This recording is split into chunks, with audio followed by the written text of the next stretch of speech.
royal family reborn, King Constantine of Greece and Prince Pavlos fought for it all their lives. In the midst of Marie Chantel Miller's summer activation, Prince Nicholas's divorce from Tatiana Blatnik, the impending wedding of Theodora of Greece and Matthew Kumar, and Marie's efforts to reclaim the rights lost in 1993 when they lost their passports, a front-page Greek newspaper report claims that a major love affair has made its way into the Greek royal family's news. After losing their Greek citizenship in 1994, Queen Anna Maria and her sons Paul and Nicholas are working to regain it. The late Monarch Constantine II and his family endured even more humiliation a year earlier when their passports were revoked while on a vacation cruise in Greek waters. The stateless king refused to punish his friend shipping, heir, and heir. Since Constantine barred him from speaking out against the government on behalf of the royal family, Theodora never once complained or laid blame at the feet of his adversaries. Institutional proceedings with the government have reportedly already commenced, according to other local media. It is asserted that the royal family employs a different evaluation system than those claiming Greek citizenship, and the ultimate decision will be made at the highest level of the executive branch. Following his father's death in January 2023, Prince Paul of Greece, who will be the head of the royal house and a claimant to the Greek throne, appears determined to pursue the restoration of Greek citizenship for his family. This decision follows last year's revelation that he and Marie Chantel were seeking a permanent residence in Greece. In an interview with a French magazine, he further stated, "We want to be more visible to the Greek people. They will see us much more often in the future." Today, with the former royal family scattered around the globe, only a permanent home in Greece will do.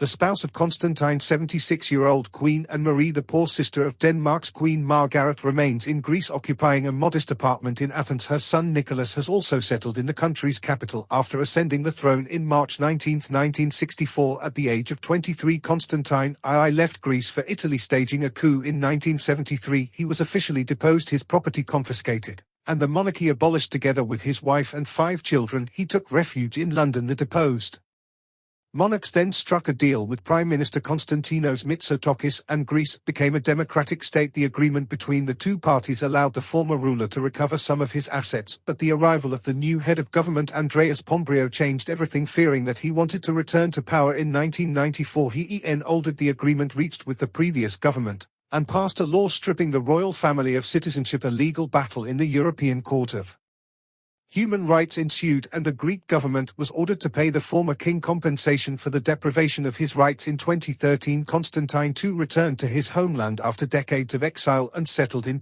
Oheli, where he lived for the rest of his life. However, discontent with the former royal family has not subsided in Greece, at least on the part of the government. Proof of this was another refusal of a state funeral for the last king of the Hellenes. Consequently, following half a century of the Republic, Anna Maria and her 2 sons were involved in a protracted and contentious court struggle, the result of which remained uncertain.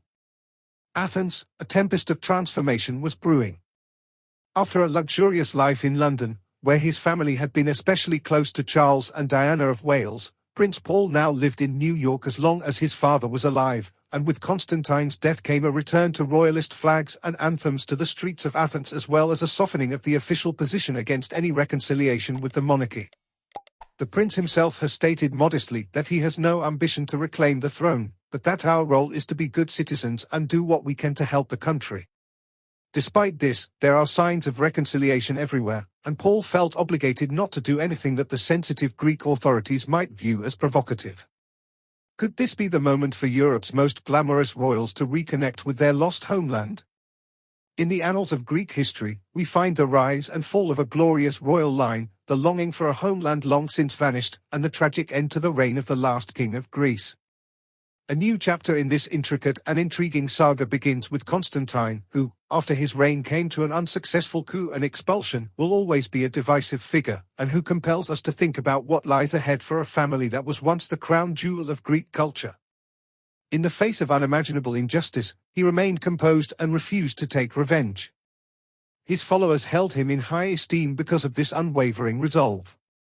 Now, his widow Marie, along with their sons Paul and Nicholas, are making bold moves to become citizens of the Greek Republic in the hopes of reclaiming their right to call Greece home.